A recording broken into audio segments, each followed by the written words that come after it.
Dear student, आज मैं class 12 subject English topic है ट्रांसफॉर्मेशन, उसका रिवीजन कराने जा रहा हूँ। Who would like to be a slave? कौन एक गुलाम होना पसंद करेगा?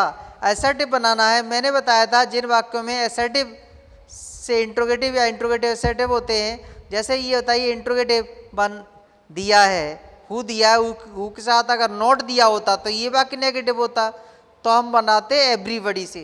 लेकिन हु के साथ नॉट दिया है तो ये अफर्मेटिव, तो वाक्य बनेगा नेगेटिव नोबडी से, नन से या नो वन से। कोई एक से बना दिया तो नोबडी लग गया और फिर उसे वैसा वैसा ही उतार दिया, अंत में फुल स्टॉप लगा दिया। फिर how fine is the weather, assertive बनाना है तो सबसे पहले हमने सब्जेक्ट लगाया था वेदर इज, और फिर हाउ या वाट को उठा करके हम क्या करते हैं एडजेक्टिव से पहले वेरी लगाते थे, तो आंसर हुआ the weather is very fine. ये क्या बना? एसर्टिव। एसर्टिव सेंटेंस क्या होते हैं? जो सब्जेक्ट से शुरू होते हैं। Would that I were happy, काश में प्रसन्न होता। एसर्टिव बनाना है, हम वुड दैट की जगह, इफ ओनली की जगह, ओ इत्यादि की जगह हम आई विश दैट लगाते हैं। I wish that I were happy, मैं कामना करता हूं कि मैं प्रसन्न होता। इस तरह से ये एसर्टिव बना। Who would not flee from a state of bondage, दास्ता के बंधन से कौन नहीं भागेगा? तो एवरीबडी वुड फ्ली। अगर ऊपर वाले वाक्य में दिया है नॉट, तो हम वाक्य को जो बनाएंगे उसे एवरीवन से प्रारंभ करेंगे। Everyone would flee from a state of bondage, प्रत्येक व्यक्ति दास्ता के बंधन से भाग जाएगा।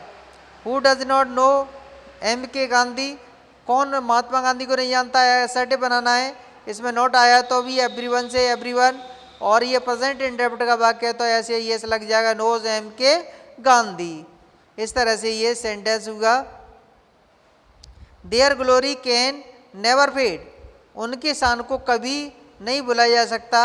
इस वाक्य को दो तरह से कर देंगे, कैन देयर ग्लोरी, नेवर की जगह एवर फेड, क्या उनकी शान को कभी बुलाया जा सकता है क्वेश्चन मार्क, या अगर हम एवर न लगाएं तो वैन भी लगा सकते हैं, वैन फिर helping verb can their glory fade, दो तरह से हो जाएगा, when can their glory fade या can their glory ever fade question mark.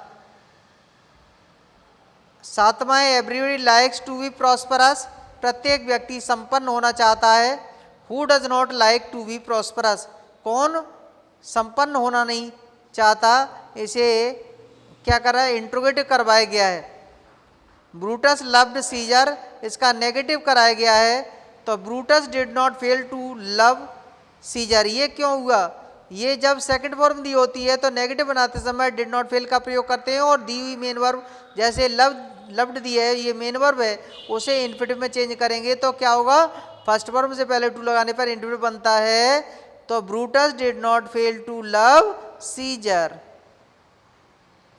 As soon as the teacher enter the class, जैसे ही टीचर ने क्लास में एंटर किया, comma the student stood up, student खड़े हो गए। ये नेगेटिव बनाना है तो एज सुन एज का नेगेटिव नो सुनर और डेड, नो सुनर फिर हेल्पिंग वर्ब फिर सब्जेक्ट फिर डॉट डॉट डॉट फिर देन से करते हैं। तो ये नो सुनर लगाया, ये टेंस कौन सा है? पास्ट इंडेफिनिट है, एंटर्ड, तो हमने डिड हेल्पिंग वर्ब के रूप में लिया, डिड ले लिया, तो फिर टीचर को सब्जेक्ट द टीचर लगा दिया, फिर एंटर की जगह में एंटर लगाना पड़ेगा क्योंकि एंटर्ड सेकंड फॉर्म थी, अब हमें डिड लग गया तो डिड के साथ में हमें क्या लगाना पड़ेगा? फर्स्ट फॉर्म लगानी पड़ेगी, एंटर द क्लास, और कोमा की जगह THAN लगेगा, then the students stood up. 10वां है एज सुन एज ही केम, जैसे ही हुआ आया, comma it began to rain, वर्षा होने लगी, तो no sooner did he come than it began to rain.